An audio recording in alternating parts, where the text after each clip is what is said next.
슈퍼커브 타다 보면 자주 울컥거려서 당황스러운 적 있으시죠? 특히 슈퍼커브 타신 지 얼마 안 되신 분들일수록 기어를 변속할 때나 출발할 때 오르막길 같은 곳에서 그 느낌이 더 심해집니다. 주변에 물어보면 대부분 이렇게 대답을 해주더라고요. 기어를 부드럽게 밟으면 돼.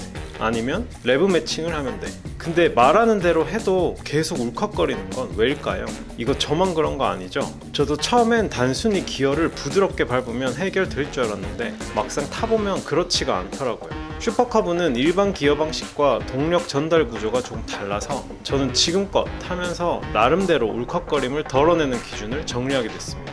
오늘 영상에서는 왜 변속을 아무리 부드럽게 해도 울컥거리는지, 제가 연습한 스로틀 조작과 변속 타이밍, 그리고 초보도 바로 따라할 수 있는 적용법까지 차근차근 알려드리겠습니다. 슈퍼커브가 울컥거리는 이유를 알려면 기어 구조보다 먼저 클러치 구조를 봐야 됩니다. 슈퍼커브는 원심 클러치라는 독특한 방식을 쓰죠. 우리가 악셀을 당길 때 RPM이 오르면 원심력으로 클러치가 붙어서 자동으로 동력이 전달되는 구조죠. 자동차나 일반적인 수동 바이크처럼 내가 손이나 발로 클러치를 직접 미세하게 조절하는 방식이 아닙니다. 일반 수동 차량에서 부드러운 주행의 핵심은 클러치를 얼마나 잘 다루느냐인데, 그렇게 따지고 보면 슈퍼커브는 그 자체가 불가능한 거죠. 내 마음대로 클러치를 조절할 수 없기 때문입니다. 기어 레버가 클러치라던데요? 맞습니다. 그것도 클러치의 기능 중 하나죠. 여기서 클러치의 기능을 아주 러프하게 보면요, 출발할 때 부드럽게 힘을 전달한다, 변속할 때 동력을 잠깐 끊어준다, 정지할 때 엔진과 바퀴를 분리한다. 이 정도로 설명할 수 있는데요. 슈퍼커브의 클러치라고 하는 이 기어 레버, 이게 기어를 변속하기 위해 동력을 잠깐 끊어두는 두 번째 기능을 하는 거죠. 그런데 원심 클러치는 우리가 엑셀을 당겼다가 놓으면 원심력에 의해 저절로 클러치가 붙었다 떨어졌다 하기 때문에 우리가 할 수 있는 건 클러치 컨트롤이 아니라 언제 기어를 바꿀지 타이밍을 잡는 것 뿐입니다. 저도 예전엔 기어 레버를 살살 밟고 살살 떼면 부드럽게 갈 수 있는 줄 알았어요. 근데 어떤 날은 부드럽게 가고 어떤 날은 꿀렁거리고 도대체 뭐가 맞는 건지 헷갈렸죠. 그럼 스로틀을 부드럽게 당기고 놓는 게 곧 부드럽게 클러치를 다루는 방법인가요? 이런 결론에 이르셨을 텐데요. 맞습니다. 부드러운 악셀 조작은 부드러운 주행의 기본이겠죠. 그러나 슈퍼커브는 스쿠터가 아니죠. 기어 변속을 운전자가 왼발로 직접 해야 됩니다. 아무리 부드러운 악셀 컨트롤을 해도 기어 변속 레버를 밟는 순간은 악셀을 놔야 클러치가 떨어질 때 그 순간 기어비와 속도가 맞지 않으면 결국 차는 울컥일 수밖에 없습니다. 결론적으로 부드러운 주행을 위해서는 클러치는 우리가 손댈 수 없다. 부드러운 주행을 위해 신경 쓸 건 속도에 맞는 기어 상태다 라고 할 수 있겠습니다. 사실 레브 매칭이라는 것도 결국 기어와 RPM 속도를 맞춰주는 것이니까요. 다만 레브 매칭의 경우 초보는 연습이 필요하고 평균 속도가 기본적으로 낮은 시내 주행에서는 매번 사용하기가 좀 번거롭습니다. 레브 매칭 얘기는 다음에 별도의 컨텐츠로 자세히 다뤄볼게요.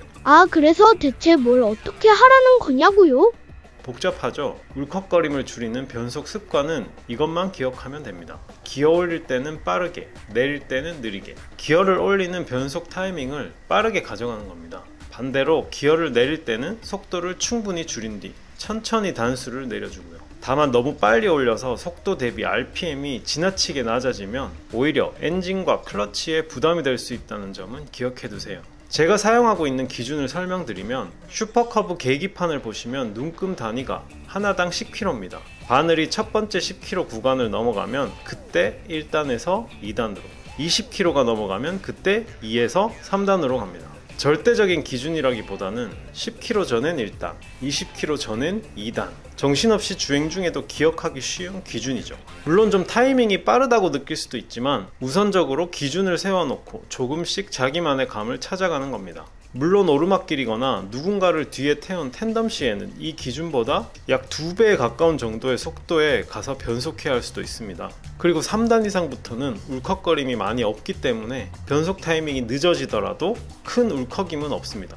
특히 시내 주행의 경우는 섰다 갔다를 자주 반복하기 때문에 4단까지 변속하게 되면 기어 변속이 좀 귀찮아질 수 있죠. 나중에는 어느 정도 감이 생겨서 자연스럽게 부드러운 변속이 되겠지만 그 전엔 너무 많은 생각을 하게 되면 오히려 안전에 위협을 받을 수 있으니 심플한 기준만 생각하시고 주행하는 게 좋습니다. 아직은 너무 복잡하다고 생각하시는 분이라면 당분간은 2단으로 연습하시다가 자연스럽게 1단 출발로 바꾸셔도 괜찮습니다. 여기서 하나만 더 덧붙여 말씀드리면 기어 변속 타이밍과 스로틀 타이밍을 최대한 가깝게 해보세요. 변속 순간에 RPM이 괜히 떨어졌다가 다시 올라가면 클러치가 붙었다 떨어지면서 또 울컥거림이 생기거든요. 그래서 기어가 착 하고 들어가는 순간 스로틀도 스르륵 따라가주는 게 좋습니다. 단 바로 열되 확 말고 부드럽게, 이 한 가지만 지켜도 훨씬 자연스러운 변속이 됩니다. 정리하자면 슈퍼커브의 울컥거림은 단순히 기어를 부드럽게 밟느냐의 문제가 아니라 원심 클러치 특성과 기어 변속 타이밍의 조합 때문에 생기는 현상입니다.